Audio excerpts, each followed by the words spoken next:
תכירו, אילן פאפה, היסטוריון ישראלי שעזב את ישראל לפני למעלה מעשור לטובת אוניברסיטה באנגליה. למה צריך להכיר אותו? כי פאפה הוא אחד הדוברים המובילים של תנועת החרם על ישראל, הידועה בכינויה BDS, ואוהדיו בולעים את מה שהוא אומר מבלי לשאול הרבה שאלות. לאחרונה פרסם פאפה ספר באנגלית שנקרא 10 מיתוסים על ישראל. הספר עמוס בטעויות ובזיופים בוטים, אבל מבחינתו של פאפה, כל עוד התוכן משרת את המטרה הפוליטית שלו, כלומר את הוקעת ישראל, הזיוף והשקר כשרים. לא מדובר פה על ביקורת קשה אך לגיטימית על המדיניות של ממשלת ישראל, ביקורת שאנחנו, בשמאל, משמיעים מדי יום, אלא בשלילת זכותה של מדינת ישראל להתקיים. ממש ככה. אז הנה 5 שקרים, 5 מיני רבים שאילן פאפה מפיץ על הציונות ומדינת ישראל. שקר ראשון, לפי פאפה, אנחנו, הציונים, שבויים בלוגיקה של השמדה. כדי להוכיח זאת, הוא משתמש בברל כצנלסון, מאבות תנועת העבודה והשמאל הציוני. פאפה מסביר שברל רצה לגרש את כל הערבים מהארץ, כלומר, היה תומך טרנספר. איך הוא עושה זאת? פשוט, באמצעות הוצאת דברים מהקשרם. ברל, שמת 4 שנים לפני הקמת המדינה, תמך בחילופי אוכלוסייה בהתאם לתוכנית החלוקה של ועדת פיל, מ-1937. למרות שהסתייג מהמלצות הוועדה, הוא תמך בחילופי אוכלוסייה מוסכמים, כלומר, חילופים שמתבצעים בין 2 ישויות פוליטיות, יהודית וערבית, שמסכימות עליהם. בשום שלב ובשום תנאי הוא לא תמך בפעולה אלימה וכפויה של טרנספר. פאפה לא נותן לעובדות לבלבל אותו. הוא טוען שהעמדה של ברל לא הייתה כנה, אלא טריק, שהסתיר את המטרה האמיתית אליה חתרו ברל ושותפיו, תיאור אתני מסיבי. מה המקורות להאשמה הקשה הזאת? פאפה לא מציין אותם. הסיבה לכך פשוטה, כי אין כאלה. שקר שני, פאפה טוען שישראל היא זו שיזמה את מלחמת העצמאות, וזאת, ואני מצטט, במטרה לנצל את ההזדמנות ההיסטורית לסלק את הפלסטינים. ישראל יזמה את המלחמה ברצינות. בהמשך הספר, פאפה טוען שישראל הכינה את עצמה לפלישה צבאית של ארצות ערב, כך שמסתבר שאפילו הוא לא מתייחס לשקר הזה ברצינות. שקר שלישי, לפאפה חשוב להראות בספר שהציונים שנאו ערבים, כאילו השנאה היא מחלה גנטית שהיהודים לקו בה. כהוכחה, הוא מביא דברים מפי יונה הורוויץ, איש העלייה השנייה. כך מצטט פאפה את הורוויץ. I was disgusted to find out that in Hedera, part of the houses were occupied by Arabs. הפירוש של הפועל disgust הוא גועל או בחילה, וזה אכן ציטוט קשה מאוד. אז בדקנו בספר העלייה השנייה את המקור העברי לתרגום של פאפה. הנה מה שכתב הורוויץ. המושבה עשתה עליי רושם עז. בתים בודדים בתוך יער אבות, שהזכיר לי את רוסיה, אבל בחלק מהבתים גרו ערבים ומשפחותיהם שעבדו במושבה. את המונח רושם עז תרגם פאפה לגועל, והמושבה היא שהותירה על הורוויץ רושם עז? נו, זה לא עושה רושם על פאפה. ערבים במקום מושבה זה הרבה יותר חזק. אכן, הרבה יותר חזק וגם הרבה יותר מגעיל. שקר רביעי. פאפה מביא נתון מדהים וקובע ש70% מהתעשיות בישראל סגורות בפני הערבים בגלל רגישויות ביטחוניות. לאימות הטיעון מפנה אותנו פאפה לדוח של מרכז עדאלה. הדוח צריך וקיים, רק שהנתון הזה לא נמצא בתוכו. אגב, בדוח של משרד התמ"ת משנת 2012, אכן נכתב ש8% מהעסקים הפרטיים ו17% מהארגונים במגזר הציבורי דיווחו שאינם מקבלים ערבים לעבודה מסיבות ביטחוניות. אבל מה זה זיוף נתונים לעומת משפט ההיסטוריה? שקר חמישי, פאפה רואה בחמאס ארגון חופש, וטוען שהמנהרות שבנה הארגון לפני מבצע עופרת יצוקה ב-2008 נועדו להעברת מזון ולמטרות הגנתיות. זו טענה שדורשת הוכחות רציניות. איפה הן? פאפה לא מרגיש צורך לספק אותן. אגב, בהתאם ללוגיקה הזו, חמאס בטח חטף את גלעד שליט דרך אחת המנהרות כדי להשתמש בו כחטיף. 5 השקרים האלה הם רק קצה המזלג. אילן פאפה מכנה את עצמו היסטוריון, אבל בפועל הוא סופר מדע בדיוני. הדבר המעניין הוא שפאפה, המציג את עצמו כאדם מוסרי ונאור, מתנגד לקיומה של מדינת לאום יהודית, בעוד שהיא מדינות לאום, שוודית, יוונית, גרמנית או פלסטינית, אין לו בעיה. למעשה, מדינת הלאום הלא מוסרית היחידה בעולם לפי פאפה היא מדינת הלאום של העם היהודי. לעומת כל אלה, אנחנו נמשיך להיאבק על וו החיבור, שהיא תמציתה של מדינת ישראל, מדינה יהודית ודמוקרטית, שכל אזרחיה שווים. ונמשיך לעשות את זה בלי להזדקק לחרמות, לשקרים, לזיופים ולהיסטוריונים שאין להם כבוד להיסטוריה.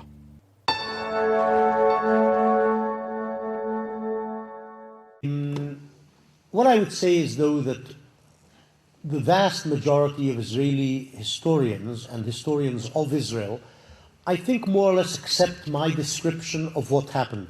Something which was complex, spaced over time, and I think most, except Arab historians or so-called historians, would accept that there was no master plan in what happened to the Palestinians who were displaced, and there was no systematic implementation of a plan. Exceptions to this are Ilan Pappé, who did write a book called The Ethnic Cleansing of Palestine, recently published. Essentially, it's one big lie, in my view. Its sources are suspect, incorrect, distorted, invented in part. I can tell you. So that's the nature of Pappé's modus operandi in the book throughout. On everything, you cannot rely on one sentence in that book or any quote. I think we need to refer to some facts rather than polemic. And the point is that everyone misses is that the real tragedy of 1947 and 1948 was that there was no Palestinian state established. That's the tragedy, and once you realise that's the starting point, then the refugee problem of what happened flows from there.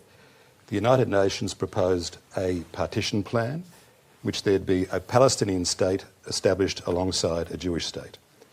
Now the problem is, and the problem was, that literally from the day after, and I say this not with any degree of joy, but it's a note of the tragedy.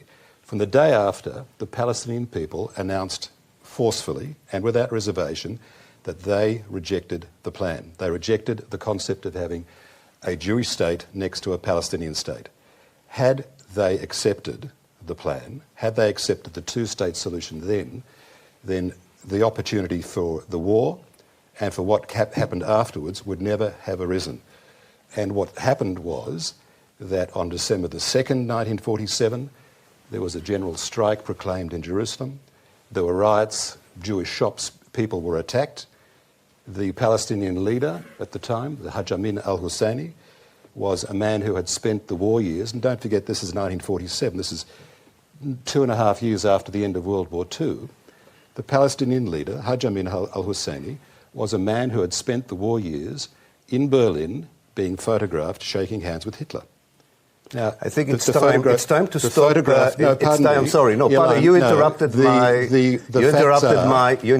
narrative. So let me finish it. The facts are. No, these are not facts. This is Israeli propaganda. This was the. Well, this is exactly the narrative that we want to interrupt and disrupt. And even if it's presented by an articulate barrister, it doesn't make it truth. These are sheer lies. Excuse me, Ilan. Yes, you are lying. It's a pity. Excuse me. I think we need to keep the language to, firstly, respectable level, and secondly, to an objective level. Any person here can go to the internet the minute you leave the studio, Google Haj Amin al-Husseini, and what comes up on Wikipedia, on any other number of sites, are photographs of the Mufti of Jerusalem, Amin al-Husseini, shaking hands with Hitler, overseeing and congratulating the raising of first of all German army units amongst Muslims, and secondly a Waffen-SS unit named after after Palestinians and after Muslims.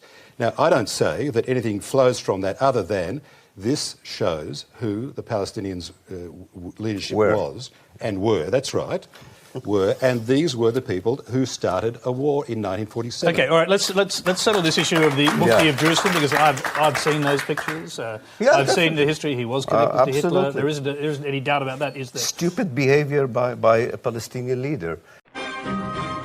So on November the 28th, 1941, the Grand Mufti was ushered into a private room in Hitler's chancellery.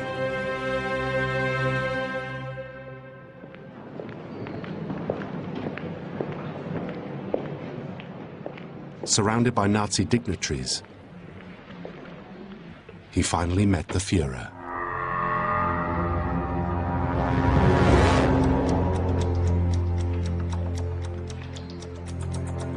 It wasn't a long meeting, but al-Husseini appeared to get what he so desperately wanted.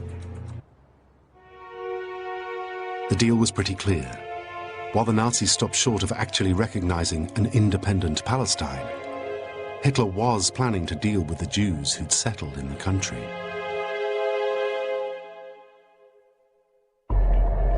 And so began the Mufti's 4-year-long relationship with the Nazis.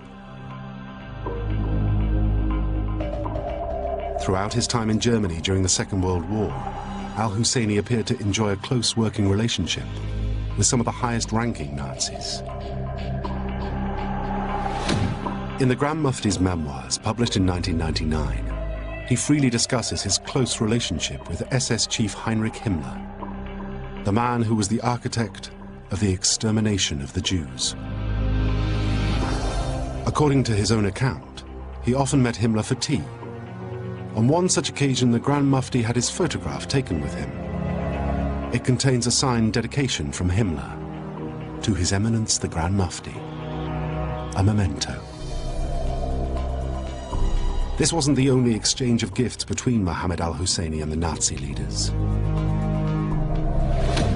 The Grand Mufti even went to such lengths as having a Persian rug specially made for the Führer himself.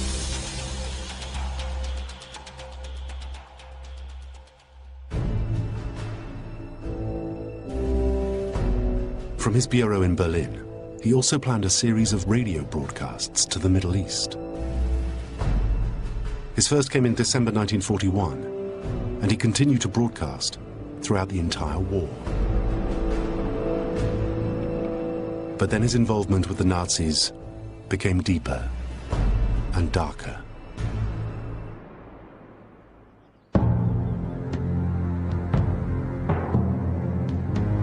In 1942, Himmler's deputy Reinhard Heydrich convened a meeting of Nazi officials who met here at Wannsee, near Berlin. At the meeting, the Nazi hierarchy launched their project to deal with the millions of Jews in Europe. They rubber-stamped the plan which became known as the final solution to the Jewish problem.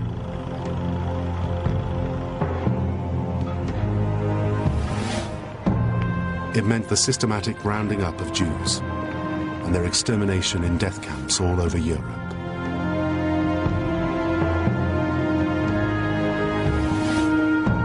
So what did the Grand Mufti really know of the Nazis' plans?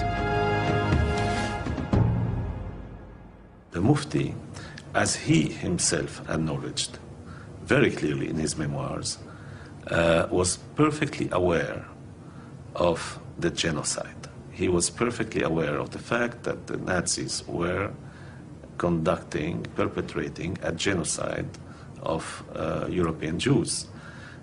He tells himself in his memoir the story of his encounter in July 1943 with Himmler, during which Himmler told him that Germany was in the process of exterminating the Jews and had already killed 3 million of them.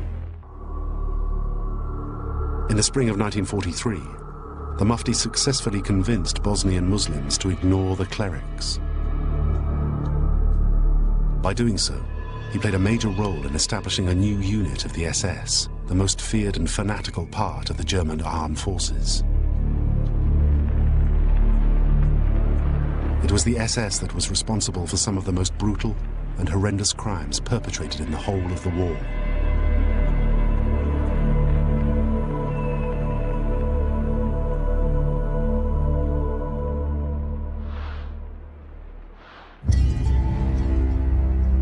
The unit that the Grand Mufti helped set up became known as the 13th Waffen-SS Mountain Division and consisted almost entirely of Muslims.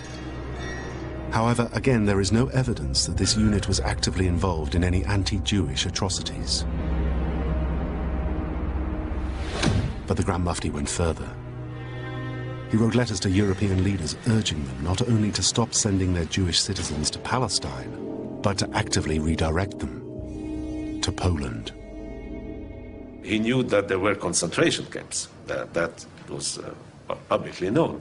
And therefore he was advocating that the Jews be sent to concentration camps instead of being sent to Palestine. So we can see here the qualitative difference between a Palestinian national leader who would say to any governments, don't send your Jews to Palestine. That's one thing. And a Palestinian leader would say, don't send your Jews to Palestine, but send them to Poland in concentration camps. So here you move from what could be seen as a legitimate national position or nationalist position into a criminal statement. And indeed, the Mufti had a very abject role during those years. There's no way, therefore, one can excuse him for that or find any justification. The Mufti's justification was probably to get help in his efforts to attack the British in his homeland. He asked the Nazi hierarchy to organize sabotage missions against the Allies in the Middle East. His requests met with some success. Teams of saboteurs were parachuted into Iraq, Jordan, and Palestine, where they targeted Allied facilities such as telephone lines, pipelines, bridges, and railways. But when he asked the German Air Command to carry out bigger raids along the Palestine coast and on Tel Aviv, he was less successful. Hermann Goering, the head of the Luftwaffe, rejected the plan, saying he simply didn't have enough men and machines to divert from Europe.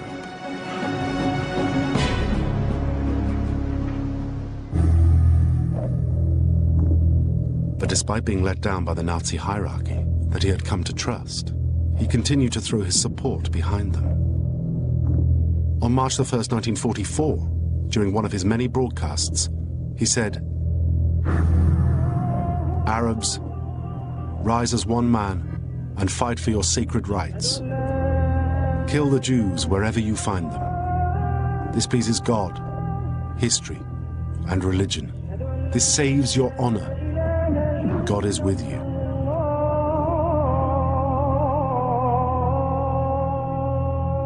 We are not here dealing with, let's say, a kind of average nationalist leader fighting for the independence of his nation, for the liberation of his nation, and willing to make some tactical compromises or alliances for that purpose. No, we are dealing with somebody who believed in a real convergence between himself, what he represented, and the Nazis on the terrain of anti-Semitism.